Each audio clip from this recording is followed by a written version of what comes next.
One of the first tours we published was by Shireen Habib, whose family has been in Burkhab for over a century. She just understands the place really well and is able to take you to parts of it that wouldn't otherwise be interesting. So I think by prioritizing the personal, you actually change the geography in a sense. You're able to open up parts of it. Most people here go to Burkhab, they go to the place where you take the photos of the colorful houses, then you get back in your bus and off you go again. But if you do our tour, you go right up to the top of the hill where there's a tomb for a Sufi saint that I think most Cape Townians don't know about. And it just changes your perspective on the place completely, because now the geography of it has shifted through that kind of subjective take on the place.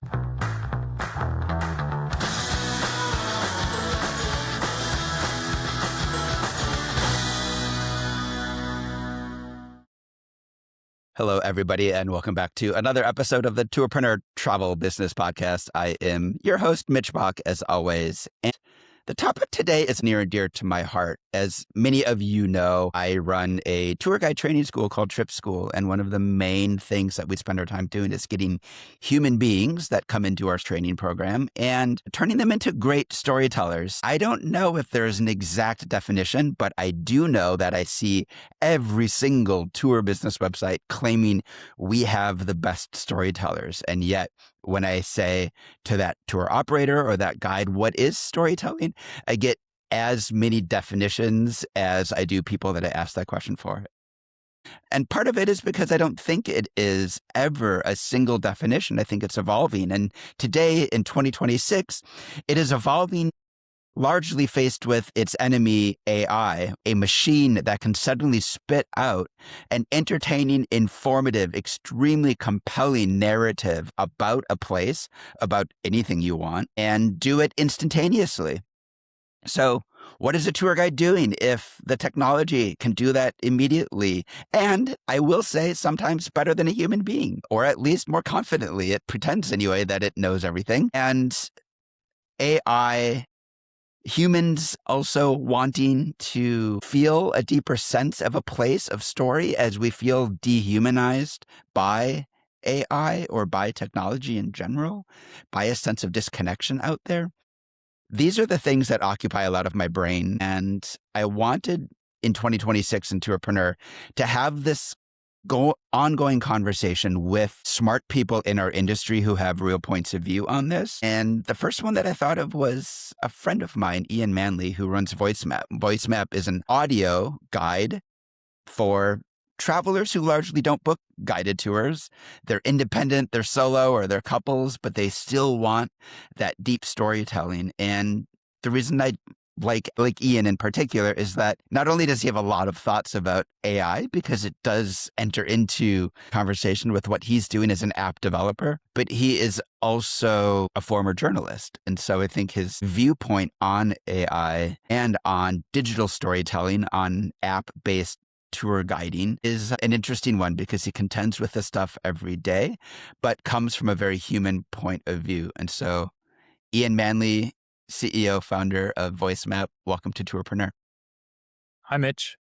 I've wanted to do this for a while. Do you agree or disagree with kind of the framing of this conversation? From the point of view of me at VoiceMap, the ability of AI to tell a convincing story is potentially an existential threat for us, right? If AI is able to do this as well, or potentially even better than a human can, then what does that leave for all of the publishers that we've worked with, right? VoiceMap has close to 1,000 publishers in 80 plus countries now, and we've been working with many of them for years, some of them for over a decade, and we've built this incredible library of fantastic storytelling. And what happens to that in a world where that can just be simulated away? And so, yeah, I spend a lot of time thinking about it and thinking about what the community that we've built needs to do to carve out a part of this experience economy that can't be reproduced, that can't be imitated by AI. It's interesting. A lot of the tour operators and tourpreneur fall into kind of two camps. One that sort of see you a little bit as the enemy, sort of like you're stealing their customers by providing a digital alternative. And some also, some in opposition to that, who see you as a complement to the service they're providing because they can't be there for tens of thousands of customers if they're one tour guide, but they can, a version of them, if they have sort of a digital product that complements their human products, that is part of your library or sold white label. What do you say to the tour operator community in general that sort of like divides down this kind of binary of thinking about digital storytelling? And there are quite a few ways to respond to it. I mean, I think that the first thing to say is that VoiceMap is now 12 years old. We've been working with tour guides since the beginning, and no single tour guide or tour operator has ever come to me and said, that was a mistake. We've lost business because we created a VoiceMap tour. And so the best sort of evidence I have for this not cannibalizing the market is that it's never happened, not to my knowledge. I must have done our tours with over 1,000 different people. I've got on calls with our top users. We survey our users regularly. And with almost no exception, they are people who don't do group tours. They may do private tours, but a private tour is something that people will do infrequently on a long trip. It's quite expensive, and they'll do it around something that they're really excited about. But they still need general information around a place. They need to get oriented. They are looking for ways of doing that at times that are convenient, on demand, often very experienced travelers who want to go out there and use the efficiency of a self-guided tour, because without having to kind of move as a group and stop and then have the guide speak and then follow the guide again and then stop and gather around, you get a much more kind of efficient way of getting through the space and getting some context. And then I like to say that the tour is then an invitation to spend more time now that you have a better understanding of where you are and what it's about. But then I think that the type of guide is really important as well. You know, I would say that any guide that is really strong probably has more people to take around than they can take around. And often the type of tours where there's a lot of demand is not the type of tour that they want to lead necessarily. So the stuff that they're bored of, they can switch over to self-guided and then focus on something new, something interesting, something that is maybe high-paying niche. You know, I think that the way that there's interplay between guided and self-guided creates opportunity for operators and for guides instead of taking away something. I think what makes VoiceMap interesting is that you as a app developer come from a perspective not of having worked in Silicon Valley and looking to like scale something without the messiness of human beings, which I meet a lot of those people. You used to be a journalist. How did your journalism background inform what you set out to do in terms of guiding your creators or your storytellers in the direction of a compelling story? So I studied journalism at the University of Cape Town. I'm in Cape Town right now. So straight out of university, studying journalism, I went to London, ended up working at the Daily Telegraph on the travel desk, which was really exciting because at the time I was just super keen to break into journalism. But I found myself working on travel news, and that was, you know, winter sports, travel insurance, or the price of duty-free shopping. And I was working with people who had been doing travel news for a decade and realized this wasn't a great way to see the world and to experience the size and beauty of where we live, right? And so I left London, worked in a pub, saved up some money, and then traveled overland from London to Shanghai by land. And at the same time started one of the world's first travel blogs. I didn't like the word travel blog, so I called it a travelogue, and found a niche in long form journalism, self-published long form journalism. My focus was on trying to create an audience for this blog.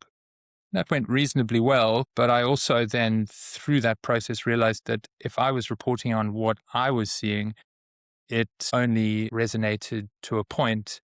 But when I met somebody in a place and they showed me their little corner of the world, and I was able to relay that to my readers, to show them the world through this other person's eyes, that those stories were by far the most compelling.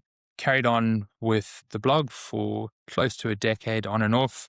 ended up living in Shanghai for 3 years, then picking up and traveling through Southeast Asia for a couple of years, a bit more time in India. And then eventually, just before my 30th birthday, came home and wasn't sure what I was going to do. I didn't want to turn into an expat with no sort of links to my friends and family at home. I got this job that kind of fell into my lap of editing a manuscript for a self-guided audio tour of Namibia. It was 12 days in a 4x4, driving from lodge to lodge to lodge. But while this GPS unit was one of those hardware GPSs that you used to stick to the windscreen, that would take you from lodge, help you get from lodge to lodge, but also tell you what was around you. But Namibia is the second least populated country in the world.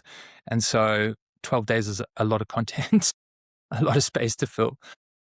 And I just fell in love with this idea that as a journalist, as a storyteller, you could scale yourself to know where people would be when they heard a story, and you would be able to grab their attention in a way that just isn't possible other than by being with them in person, right? It's the closest you can come to being there next to a person. And one of the biggest compliments our users will pay to our publishers, I think, is to say, it felt like I was standing there with you, or you were standing there with us. And so kind of looked at that business that I had done this Namibia tour for and thought, well, the hardware is going to go away. Mobile phones with their apps and with their own GPS are going to make this hardware invalid. It's not going to be needed. And through my own experience of self-publishing, having worked at a newspaper, I could see that by building a platform and opening it up, you could do something bigger than having writers to sit in an office in Cape Town and try and tell the stories of Namibia or the Rhine or Singapore. And they had no ownership over that story, that it wasn't connected to their life and to their own experiences. And so creating a platform that allowed people to really talk about what a place looked like through their own eyes, and talking about their hopes, their fears, their memories, and creating a subjective version of this kind of audio guide experience by building out a platform was the big goal from the start. You made me think of this psychotherapist named Carl Rogers. He coined this phrase, or became famous for this phrase, what is most personal is the most universal. The idea that a human hearing another person's subjective experience connects with them much differently than if I only spoke in encyclopedic facts, generalities about Namibia, about the Namibian people versus this person. And I think the more things get couched in the authenticity of your own shared human condition, the more what you're saying is relatable and connecting to an audience. I think there's something really profoundly important about that lesson. Today is the day when guides need to be leaning into the personal and not the universal, the subjective and the vulnerable, and not the objective and the safe.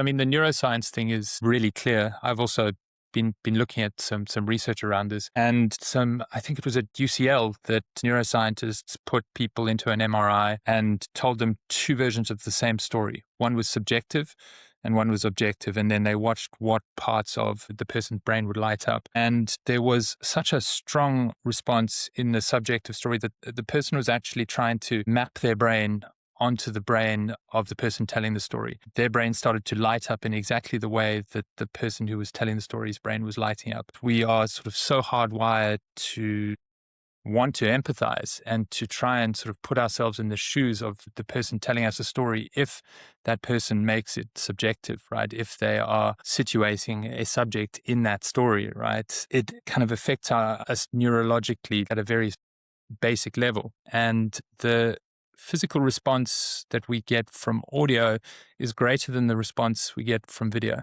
This has been clearly studied, and you can look at temperature, heart rate, all of these physiological indicators of the sort of emotional impact that a person has from something, and audio outperforms video for that kind of emotional connection. The neuroscience thing is so interesting.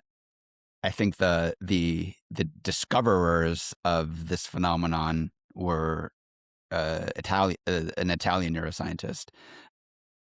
They became known as mirror neurons. The history of it is so interesting because it was discovered, I'm just trying to remember this, based on monkey research.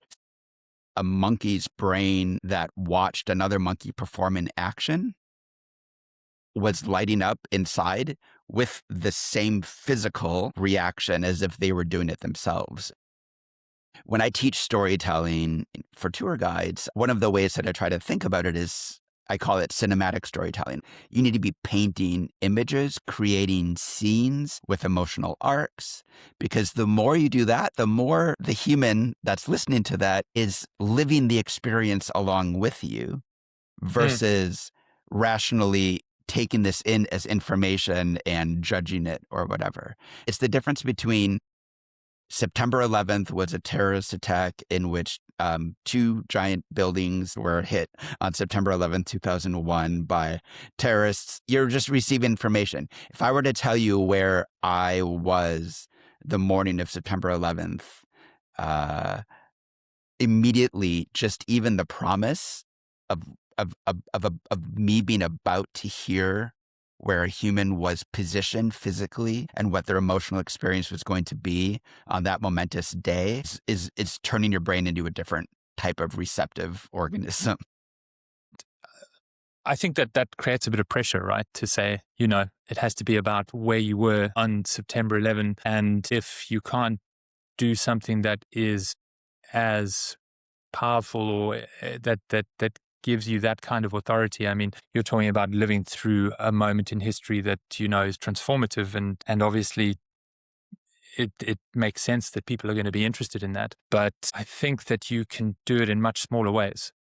That you can talk about your relationship to a place in very ordinary ways and still connect with people in that way. You're right. The principle can be applied to absolutely everything, and that for me speaks to your word ownership. You talked about kind of owning the story. And to own the story, you have to sort of acknowledge or understand your situatedness in the story. I think about this, for example, like in New York City, which is a patchwork of ethnic enclaves. And there's one way of talking about it, which is just parachuting yourself in and talking in generalities about the people of the place.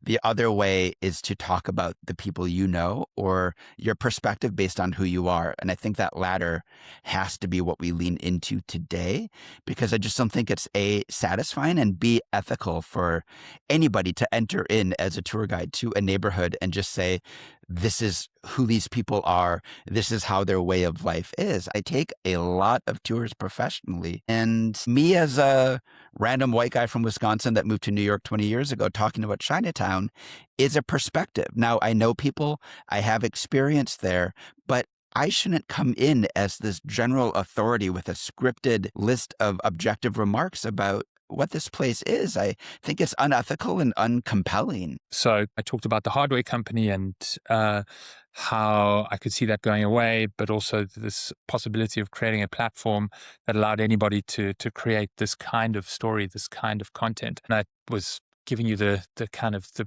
brief version of that story, but that company brought me in to build a team, and we got the job actually of updating the content for the city sightseeing bus here in Cape Town. And Cape Town, obviously, anywhere in South Africa, complicated history where a middle-class white guy should probably, be a bit circumspect about taking too much ownership of other people's stories. And so in that process, kind of was trying to figure out how you could do this, and really didn't find that many tools to do it in a way that would be okay for city sightseeing, right?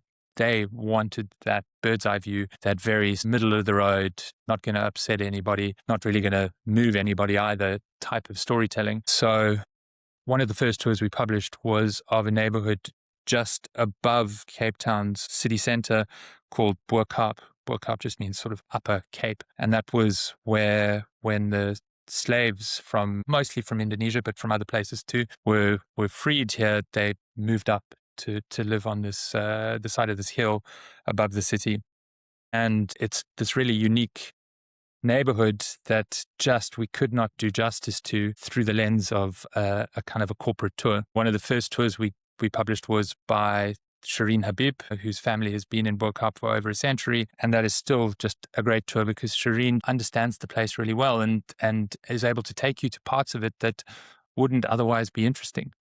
So I think by prioritizing the personal, you actually change the geography in a sense. You're able to open up parts of it. So most people here go to Burkap, they go to the place where you take the photos of the colorful houses, then you get back in your bus and off you go again to whatever's next. But if you do our tour, you go right up to the top of the hill where there's a tomb for a Sufi saint that I think most Cape Townians don't know about. And it just changes your perspective on the place completely because now you are, the geography of it has shifted through that kind of subjective take on the place. The story makes the place. One of the things that I fight against is the idea that there's this canonical way to talk about a place.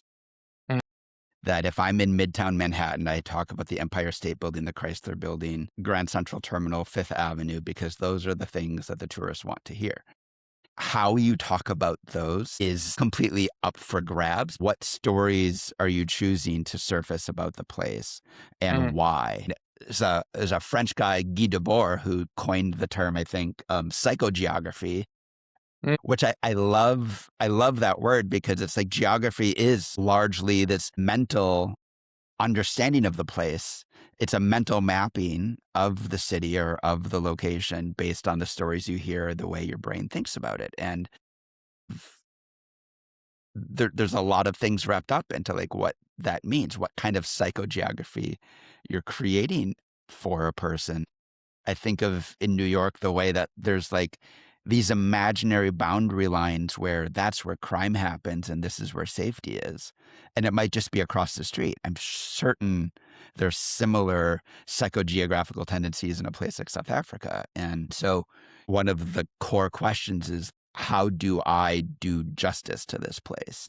Doing justice to the story, to the struggle, to the physicality of the place by who you choose to highlight and where you choose to go. Yeah, I am a little worried about saying that, you, Mitch, or me, and can't talk about Chinatown because we don't have roots there that we're sort of interlopers and imposters and we should stay away from it. That I think is also not helpful. I agree. Yeah. So what's the solution? I don't know. I'm trying to think of one, but I'm a bit stuck. I mean, if I think about how I would tell some of the stuff that I've learned from doing Shireen's tour of Burkap, I would probably foreground the fact that this is the person who told me the story, right? That I've got this friend and she told me about this thing, right? That kind of is what I was doing with the travel blog, Old Wandering, was always looking for somebody that was a journalistic shortcut because there was no way that I could compress the experience of a place into the time that I was there. But, again, you just come back to whose eyes are you actually looking through when you look at the place. And if you don't feel that it's useful to show the person that place through your eyes, whose eyes can you show it through? And that doesn't have to be you, maybe. And actually, in New York, we've got Tom Derbyshire, who I think you've done one or two of his tours, actually. And he is reluctant to position himself in the story, but he always puts a human clearly kind of in the frame, right? He's always talking about somebody and how they were relating to the place. You're right. We're not admonishing in the sense that nobody that isn't Chinese is allowed to speak about Chinatown. I think it's about acknowledging, first of all, that I have a perspective based upon who I am is important because it does color everything that you say. And I think second of all is to like lean into like the personal versus speaking in a kind of authoritative generality. The first point is solvable by just saying, don't show up in a neighborhood and say, this is how the Chinese are. But rather what I've learned, and I'm on a learning journey as everybody is, and this is what I've learned. And then also acknowledging that your sources are people and highlighting that person, sharing the story of your friend X or people that you've spoken to. That has profound implications for how a tour operator thinks about training their guides. It might mean that you hire and train guides that have relationships with place that involve them as a person, and not just are you an entertaining human being that can memorize this script? Perfect. You're hired. Now go into this neighborhood and deliver my script and deliver my product. That's actually kind of the thing that I'm criticizing and probably not winning fans for right now, because I think that's the dominant way that a lot of like day walking tours do operate. I am thinking that probably some people listening to this would think that this is a lot of woke nonsense that doesn't help anybody run a tour business. Yeah, absolutely. By the way, that is why I started this whole year with somebody who specifically spoke against that, Anu Taranat. There is no separation between thinking about these things and the practical implications for your business's bottom line, because you already get 5 stars, but underneath the hood or the bonnet, wherever you are, is your tour, is the experience, it's the emotional resonance that your customer has. And I spent 25 years as a tour guide watching people leave after 2 hours together crying or hugging each other or feeling like, wow, what just happened? So I think there's a direct business case to be made for thinking about this stuff. Whether people do or don't, that's up to them. But I think it's one of the most important things we should be doing. We've got somebody who is a Cambridge graduate and their tour of Cambridge is popular, but they refer to sort of getting married in a chapel at one of the colleges, and they've personalized the tour, and it's great if that's what you're after. But you do get the kind of curmudgeonly person occasionally saying, well, this was full of personal waffle and I wanted more dates and names and, raw information here. But that's kind of it's going to become increasingly hard to defend that with AI's encroachment on just parroting facts in a presentable way, in a way that is super convenient and in many cases adapted to what it knows about the user, so that it's tailoring the information it surfaces and the way it presents it to the person who they understand really well. And so the more that a tour is taking somebody outside of themselves, the more defensible it is as a product, I think. I live in Dumbo, Brooklyn, and every single time I walk my dog, I bump into a tour and I'd spy on those tour guides. And more than looking at the tour guide, I look at the faces of the customers. I am looking for attention and engagement. I'm looking for smiles. I'm looking for something that indicates that something special is happening. I see a lot of people half listening. And we are in an age of half listening in general, right? Netflix literally creates movies for people who are also scrolling on their screens.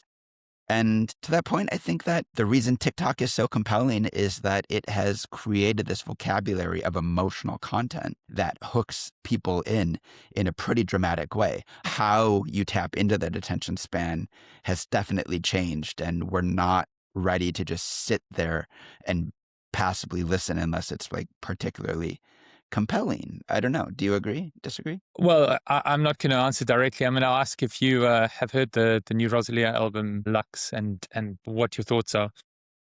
I studied classical music at a music conservatory for 4 years. And so I find the opening orchestral scoring cheesy and basic, and it annoys me that people find it profound. My husband loves it. And I think what I love is that like it inspires reactions because it's so weird. Even if you don't like the music, you have to admire that she took some risk and she did something that could have been pretty unpopular, but ended up being really worthwhile. And so I take a lot of heart from that, and also sort of take a lesson about how it's better to take risks, to be weird, to put things together that people wouldn't have thought belonged together, and make these unusual connections. And because imitating the generic has never been cheaper or easier. So be your weird self. That's my lesson from it. I think of my friend Ben, who's building a sandwich tour because he's obsessed with sandwiches. My friend Sam, who built a bagel tour because he loves bagels and turned it into a festival called Bagel Fest, which took over a baseball stadium in New York City when they hosted it last year. Wow. So be, as you say, aggressively different. take a risk, make unusual connections. This is the age of embracing your weird. I think those are all brilliant takeaways for how we should be responding to the tidal wave or tsunami of generic that is overwhelming us. The curmudgeons can get their facts more easily than ever. So you kind of want to reshape the geography around what is personally relevant, right? I'm working on my first VoiceMap tour since forever, right, of Cape Town, and trying to figure out how to make it something that is still generically relevant to people from outside of Cape Town, that, they will feel by the end of it that they have learnt an enormous amount about how the city was put together, but also how that still means something today. And the best way to talk about how it still means something today is to talk about how it means something to me and to the people around me, right? And I think that that's often the step that people miss. And, you're talking about food tours. I'm more of a sort of a history tour person. And if you just leave it there in the past, you kind of miss this real opportunity to make history relevant, right? To bring it forward into the world that people actually have around them. And I think that you feel this more keenly sometimes if you're doing a self-guided tour, because it's just you and the headphones, right? And if the person doesn't bring you into the here and now, often, then you're left thinking, well, this could have been a podcast, right? I didn't need to go out and do this in the world. I could have just consumed this, while washing the dishes. And again, it's that subject that kind of, it's through them that you connect to the place. And so you've got to foreground that subject. You bring up podcasts, and that makes me think audio storytelling seems like a great opportunity for conversations. Imagine right now, you and I are pushing against each other or saying yes and offering different perspectives. I don't know, shouldn't there be more of that in audio guides? I think of, for example, something like Cape Town, where why does it need to be told through just one storytelling perspective when you could record something with two different points of view, the point of view of somebody who lived, the point of view of Elon Musk's father and of Nelson Mandela. We'll have nothing to do with him, please. It's not Cape Town. Unfortunately, the technical and business case for that is sort of complex. The conversation thing, I don't know how well that works if you want something that's tight, that feels effortless to use. We don't want people stopped for long stretches, not really knowing how long they're going to be there for and why they're there, because we're trying to manage attention spans just like a guide would. And a conversation obviously has to have time to develop and go in its own directions, just like this one. I was thinking, how do you solve for that? I had mentioned earlier in this conversation the imaginary line that exists on the Upper East Side of Manhattan, upon which, crossing it, you enter into the dangerous part. And that line is East 96th Street in east of Central Park. And below that is the Upper East Side, endless billionaires and millionaires and old ladies with a bedroom for each of their 19 cats. And you cross East 96th Street, and you're in Spanish Harlem, an ethnic enclave, this kind of phrase that covers a lot of racism and also just thoughts of kind of like, ooh, exotic or different. You're just crossing a single street. So give me a freaking break. The actual geography or topography is never that. So imagine, I don't know, the storyteller switches as you cross that line.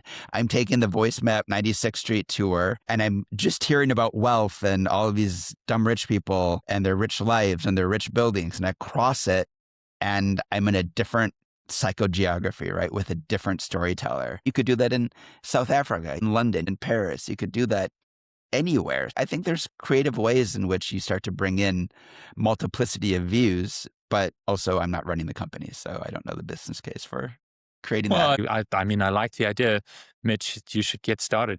I've promised you a voice map in the past. I would love to. So I would include myself. I would create a tour of Dumbo, and I will one of these days get off my back, and I would definitely include myself. Yeah, I've been such a pest about it, haven't I? I know. I think 1 year ago you brought it up once, but what I wouldn't do is say this is where I got married. So I want to circle back to that because I think that's a false impression of what injecting the personal means, to just say little dilettantish facts about your life, like, oh, this is my local pub where I get a pint. I think that's dumb personal, or it's like selfish personal, because you're not doing anything to build a scaffolding or a bridge of understanding between the listener and yourself. And I think that's what good storytelling or good teaching does. The guy who says, this is where I got married, that does nothing to propel the conversation forward. It does nothing to create an opinion in the listener that allows them to enter into even an imaginary dialogue if I'm just listening through an audio tour. So maybe that's the divide. Because there's no risk, right? When you are giving your guides a script and saying, go out and do this, and then you're trying to say, but make it your own. That's a difficult thing to suggest that somebody does, unless you are willing to yourself take risks and allow them to be weird and be themselves and adapt that script, and trying to work on this Cape Town tour while testing a version of it, sitting in front of the Grote Kerk, which is this, it's the big church, the Dutch Reformed church here, the Afrikaans kind of their church. Cape Town for a while didn't have a church because people would just go into the Dutch fort on a Sunday to go to church. But then they eventually built this thing, and it's got a statue of a guy who was an advocate for the Dutch and emerging Afrikaans language, Onze Jan. And it's got on the base of the statue the words, "Are we serious?" in Dutch. And that was his thing about, are we serious about our identity as Afrikaners, right? It was this rallying cry for what eventually kind of led in some ways to apartheid. But before that, the Afrikaners were trying to define their identity as opposed to the British here. And I was sitting there thinking about it and thinking, Are We Serious is still really relevant today, both to any South African, particularly to whites, and maybe especially to Afrikaans South Africans, because so many of us leave. So many of us go and make our lives in Australia, New Zealand, the UK, as refugees, in America in small numbers, Canada, lots of South Africans. And so this idea that, I think many people here have really warm feelings about home, but are they really serious? So you've taken this thing that's kind of sitting on a statue that's calcified and talking about how it still speaks to the present and this idea of South African identity. I've spent as much of my adult life outside of South Africa as I have in it, and I grapple with my own sort of sense of belonging and fear about the future of South Africa versus going somewhere that would be a safer bet, potentially. And I think that those sorts of feelings about a place where, it's not just sort of a shallow anecdote, but connects to insecurity, to dreams, hopes, hates, loves, and that is definitely more powerful. Yeah. If I were to go to South Africa and ask 100 South Africans, what is an Afrikaner? I think those 100 people would all have emotional reactions before they have informational reactions. It's so interesting to even think about it through the prism of today versus during apartheid versus before.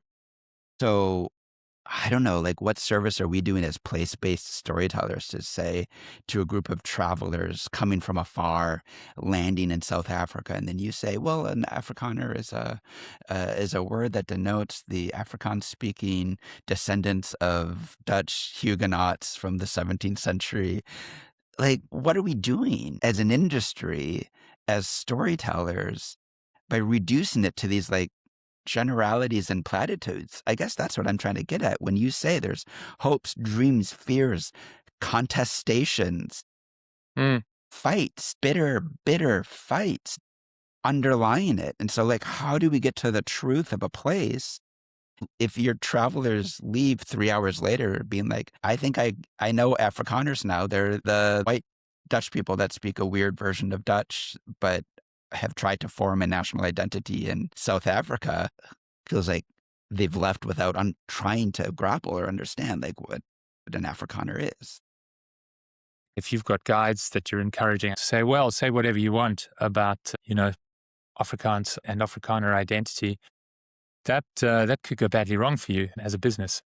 So yes, but let me pause you there, because a lot of tour operators with their guides do kind of say this thing like, here's the script, but we leave room for you to make it your own, and then give the guide that freedom. And I understand that the justification I hear of that kind of mentality is that the guide is the professional and they know what they're doing. I think from my perspective of working with thousands of guides, this is a terrain that requires conversation and a new skill set that not every guide is necessarily equipped to also have. And what I would do in that case is part of my guide training, or part of the ethos or the identity of my tour company, is to gather the guides together and have this conversation about these things. And hopefully you have a diverse group of guides that offer a diverse set of perspectives, so that, first of all, I can be informed by a variety of different perspectives. And then you, as either the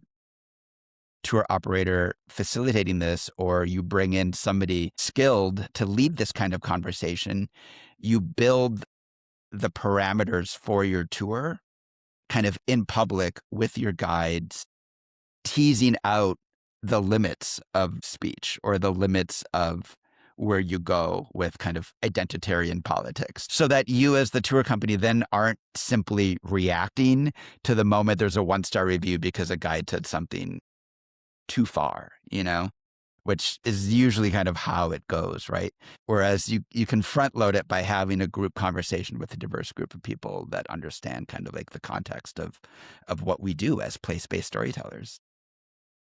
I actually learned that when I was doing that tour through Namibia right at the beginning, was that you can very easily go beyond what's right in front of you. 12 days of driving, you've got a lot of narrative space to fill. And for most of that, it's desert, it's a fence. You kind of have to very quickly look at something and then kind of look at what it could be a symbol of. You get 3 kinds of fence in Namibia. You get one that is for cattle, one that is for Angora goats, and one is for game. And you can teach people to spot what kind they're looking at. And then quickly enough, you're talking about who owns the land, what kind of economy Namibia has, its environmental issues. And, you just started by looking at a fence. So I often find that people kind of get stuck at the surface there, that maybe, they just need to kind of spend a little bit of time thinking, pulling the thread and thinking about where something really goes. For me, it's the difference between asking, what is that, versus why is that? I love the metaphor of pulling the thread, like keep going down that rabbit hole a little bit. Often when I'm training guides and thinking about doing research on a place, like ask why 5 times about the thing, and you get into really weird places, right? So, that fence in Namibia, you could say, what is that fence? Oh, it's made out of wood. It's got wire. It's for cattle. It's blah, blah, blah, blah. But why is that fence there? Or like, why is that fence?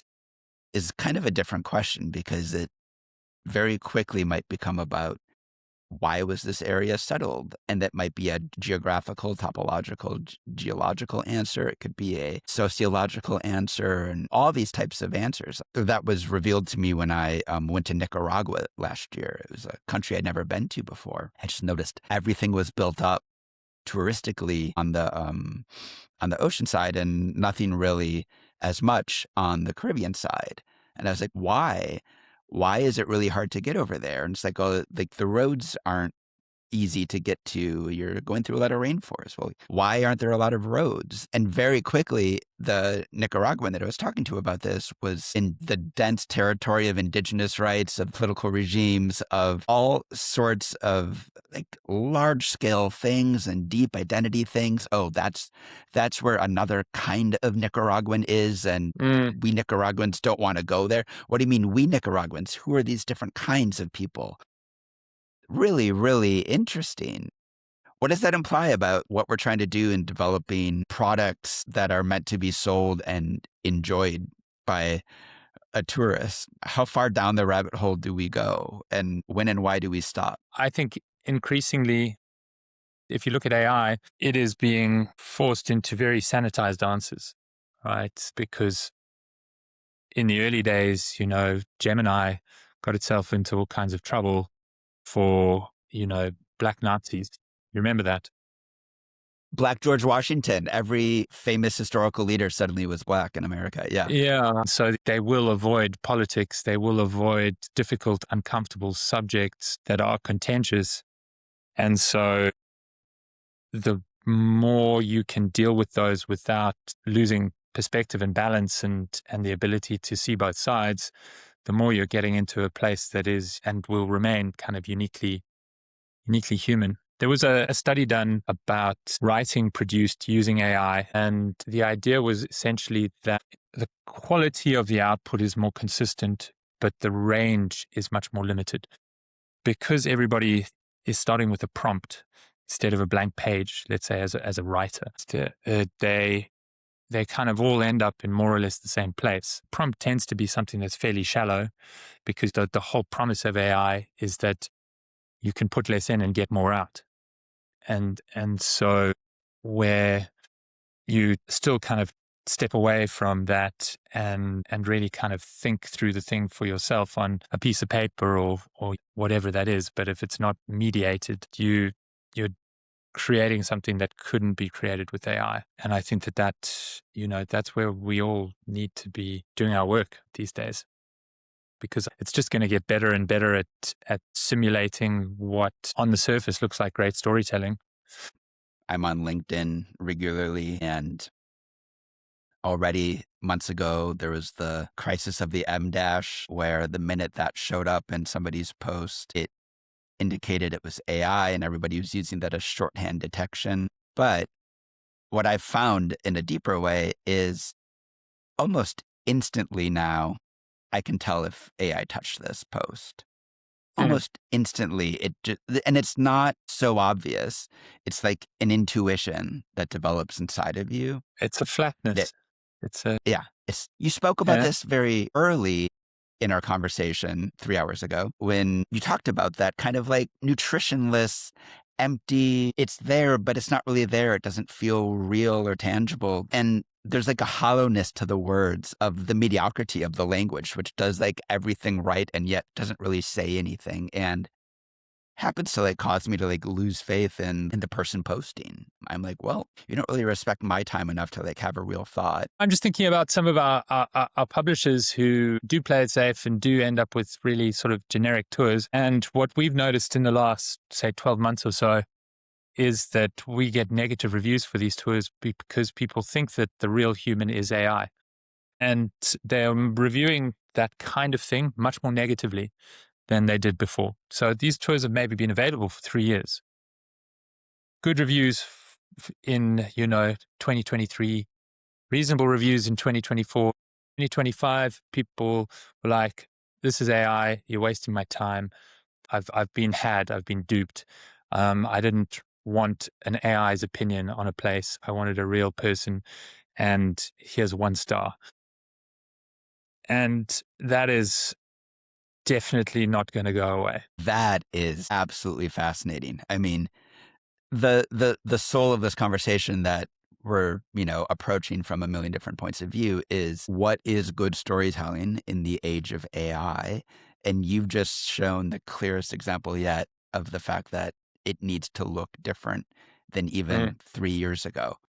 Our little spidey senses are up, noticing anything that feels AI because the voice imitation has gotten so well. And so you can't sound like you're reading a script. You have to like be better than that. You have to sound real in a new way. I wonder if that changes the level of quote unquote professionalism that you've spent so long taking so much care for.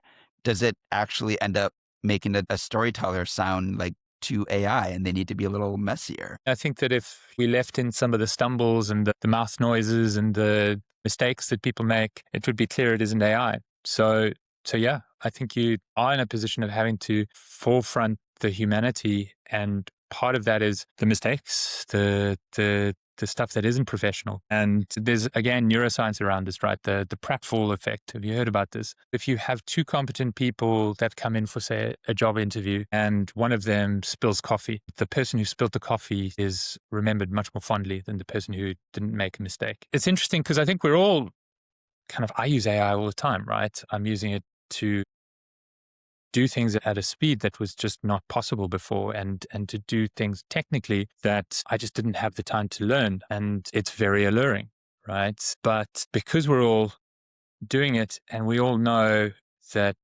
the work that goes into creating an email using AI or a LinkedIn post using AI is minimal. And the worst is that these emails you get from salespeople that try and like summarize you and who you are and what you do. And sometimes they forget to remove the prompt. But you just know that this person has definitely not spent the time trying to understand you. They've just told AI to paraphrase what you do, and it doesn't work, right? I would be very interested to understand from people who do these email outreach campaigns whether their conversion rates are actually better using AI, or if people are actually responding more negatively to, some AI version of what they think people want to hear. There's this viral post that had thousands of comments on LinkedIn, which was this guy who was like, I've cracked the sales code, sent out 4,000 DMs to a targeted audience with this automation, and it converted at whatever. I got 40 new leads out of it or something like that converted into all of his business. And all of the comments were just like hailing this brilliant thing. You just pissed off 3,960 people and devalued the joy of interacting on this platform through direct messages. I wrote that and I got a bunch of comments or a bunch of likes because I commented and I was like, I'm so glad that worked for you, but it's the reason why I spend less time on this platform, And so the cost barrier is so much lower to enshittifying the internet and just creating or adding to this mountain of content that is causing us to be more aware. And for me, it all keeps coming back to what you said about being aggressively different, being human. I was on Amazon yesterday because I am currently holding a 9-week-old puppy, and He's behaving incredibly well. he is asleep. And if you notice, I'm not gesticulating at all. Normally my arms are filled in these conversations. My arm has not been up once because he's asleep, but I went onto Amazon to buy the spray that you get to make sure that he doesn't eat all my lovely tables and things made out of wood. And there was a product that had 5 stars and 800 reviews, and another one that had 4.7 stars and like 180 reviews. And the first one I skipped over because I said they've gamed the system; those are all fake. How could it work 100% of the time? And I went to the like slightly crappier reviewed product with fewer reviews. That was my innate customer tendency now. That to me has a lot of implications for what we're doing as experiential businesses, whether digital or in human. Yeah, for sure. I think being imperfect creates trust, right? And being honest about that. But I see it on the Tourpreneur Facebook group all the time, people freaking out because they got a 1-star review. Seth Godin talks about this a lot, right? Screw the 1-star review. It wasn't for them. You didn't make it for them. Obviously, if you genuinely screwed up, then you've got to own it and fix it. But a lot of the time it's just, well, it wasn't for you. That's and that creates trust, right? That, and letting that stay out there without scrambling to try and remove it is how you can, at a distance, build trust. I think that's a useful point. It is. And yet, this is what pisses me off about the kind of state of our industry today. It is so dependent on reviews that when your business is based in a decent percentage on a platform, all you're trying to do is make sure you get the 5 stars because your listing position is like overwhelmingly dependent on the reviews that you get. And so if I'm on any of these tour platforms, the difference of my business bottom line is severely affected by being number 3 versus number 1. Forget it if you're number 7. And so that 1-star review can suddenly drop you down in a major way to the point that you've lost major business. And so to my eyes, it's created an industry where OTA dependency is only increasing in the sense that their market share is like rising and rising and rising. So like it's just going to drive us more and more towards the safe middle because like otherwise I can't run my business. I can't risk that. It will be interesting to see, we've talked obviously very much about the product side with AI, right? There is a future where the distribution side gets better because of AI, where that moat that all of these companies are trying to create for themselves through personalization, through understanding the user, through being able to customize any answer that they give to the personality and the preferences of that person, mean that you don't have to be on the front page of Viator or Get Your Guide to be doing good business, because we're going to see more things going to the long tail. And so you're maybe, if you're thinking about how you optimize for AI, you're better off maybe talking about who the tour is for, right? Up front, and saying like, this isn't for, talk positively about who you think it's ideal for, but indirectly you're talking about who it isn't for, right? And I think that increasingly that is going to be how discovery works. I agree with you in principle or in theory. It sounds like a plausible option for the future. Here's what I'm worried about. It's the underlying assumptions on the data set that these recommendations operate off of. The LLM, it's like a black box. We largely don't know what it surfaces as a recommendation. And right now, we don't know who's going to win, but basically the structured data is going to win. And so if it's largely surfacing recommendations because it's Gemini and it's trained on millions, billions of Google reviews, then it's just going to surface reviews. It's going to surface the things that are already like surfaceable because they fit into these boxes. An example I think of is my business partner, Peter Syme. So he's my partner at Tourpreneur. And I remember when we were going into business together, Speaking of I had known cantankerous old men, the crustiest, the most cantankerous, the most opinionated and weird. And that's why I love him. You don't know what's going to come out of his mouth, but you do know it's not going to be a platitude. And you do know it's going to be from lived experience. He was a tour operator.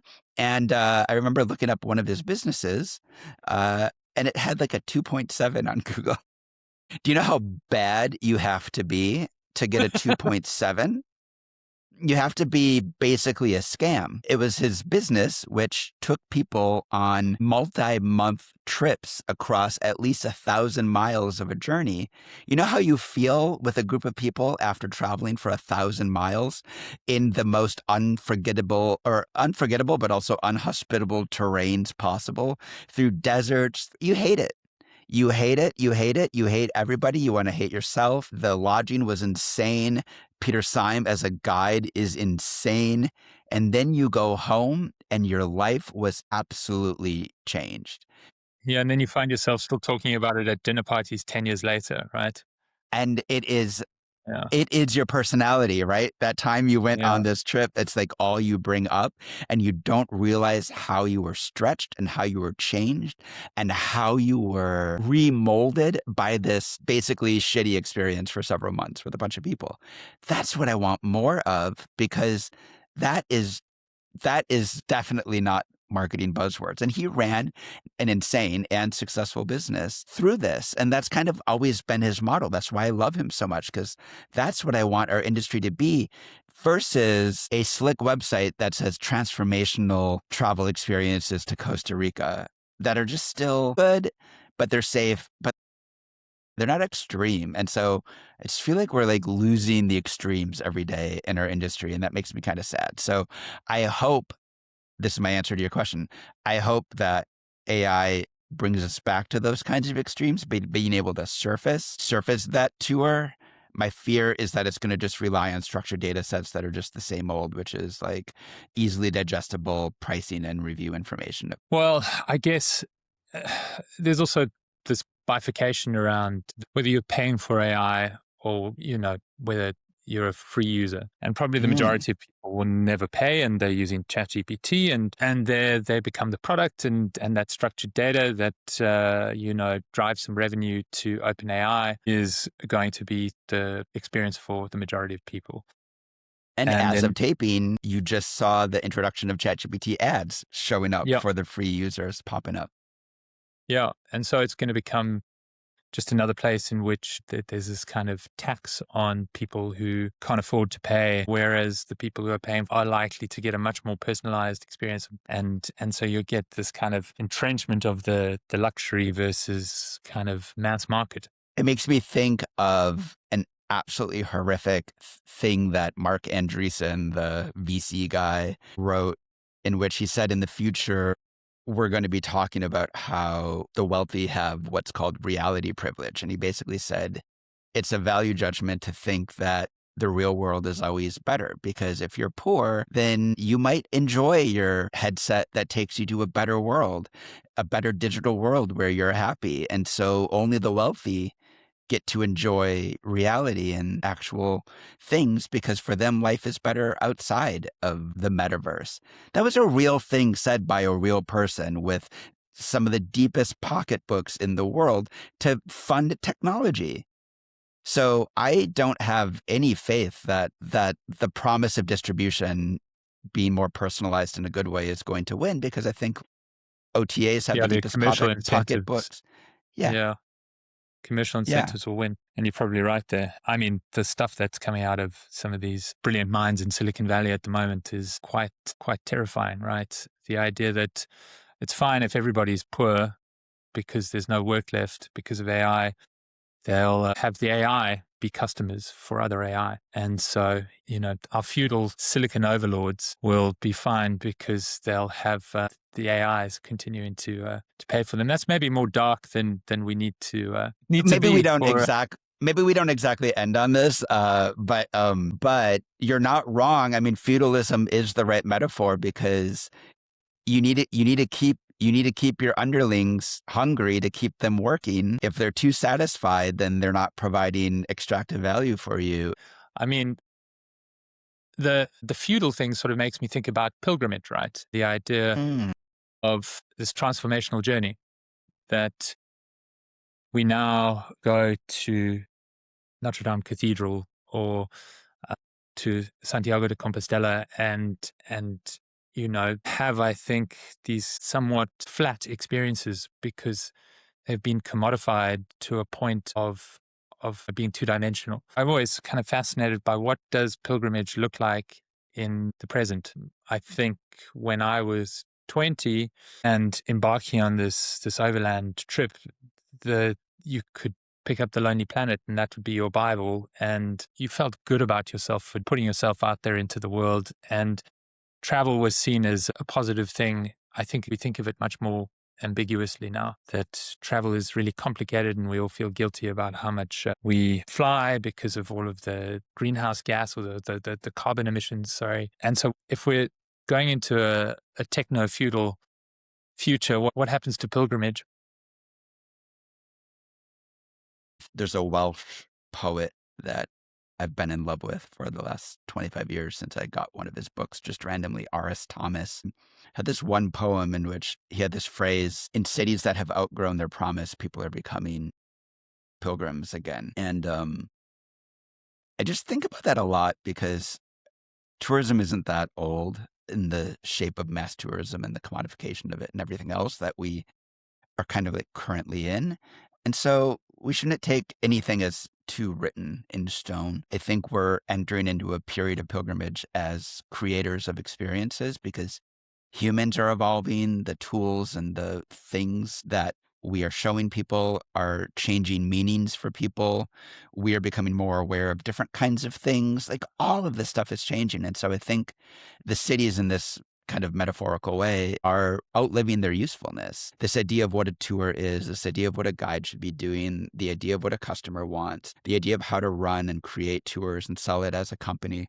I think all of those promises are sort of no longer delivering in the same way. So for me, the posture we should take is a posture of pilgrimage, which is like a posture of seeking and of journey. And one thing a pilgrim knows is that you don't get to your destination very, very quickly. And that going on the journey is the point. The point isn't to get that shell in Compostela. There's easier ways to get a shell. The point is that you just spent a month of your life journeying. It's a transformational experience, right? That you come back as something different to the person who left. I do think that's somewhat ambitious for an audio tour, but I'd like to think we could have a little sort of, like a micro version of that. No, but the creator should be on a pilgrimage right now. You should be on a pilgrimage. You are. You're not just a guru sitting down in order to tell me exactly why you have everything figured out. I know you wrestle with these questions because there aren't perfect answers for an audio tour app that needs to be distributed through OTAs and needs to be professionalized and scaled. I know you're seeking, what does storytelling mean in 2026 for you as a company and for our world? I guess I'm saying we should all be seekers right now. Yeah, and ultimately, it's about what resonates with an audience. But if you don't risk, right? To me, and I'm not a person who easily forefronts myself or wants to risk looking incompetent or looking like I have weird opinions and a really unusual way of seeing the world. But if you're leading a company and you're asking other people to do this, you have to do it yourself, right? You have to be willing to put yourself out there, to be vulnerable, to make a few mistakes. And the thing that I like in doing research around this is that the evidence is that it's a really powerful thing to do that is perhaps less risky than it feels. The journey is less dangerous. The territory is less unsafe than it might feel when you embark. Our audience is largely made up of small and medium-sized businesses who can take risks that the big boys can't. And one thing that, for example, the tech industry does show is that startups can win against incumbents all the time because they're built for change and for speed and for innovation in a way that the big boys aren't. And so I hope that it's the golden age of lots of new experiments that grow our industry and widen the scope of what we think is possible as place-based experiences, whether digital, led by a human, self-guided mountain hikes through the hills of Ireland, whatever it might be. I think the lessons are applicable, whatever the shape of your business is. So I will ask you this to close, Iain. After this exploration, this verbal pilgrimage with you, what is good storytelling in the age of AI? I think ambition is part of it. Do something that have a vision that perhaps you can't quite achieve. Try and go beyond what you've seen elsewhere and be okay with it not quite being perfect, because then it's in a really sort of interesting and human way. But I think it's potentially the ambition to tell stories in new ways, to tell stories in ways that have not quite been done before, and using media that potentially are not, widely used. I keep coming back to this ambition, and it partly is old Rosalia, who was ambitious in using 13 languages, in putting that out there as pop, and in kind of bringing together flamenco and reggaeton and classical. That she pulls that off, and it's about being brave and authentic, I guess. She took risks. She was authentic to herself. She was experimentative, and she was taking the vocabulary of music into new directions, and it was wildly successful. Iain Manley, thank you for thinking through this meaty topic with me, and thank you for expanding my mind and leaving me with even more questions to spend my time thinking about than when we started. I appreciate it.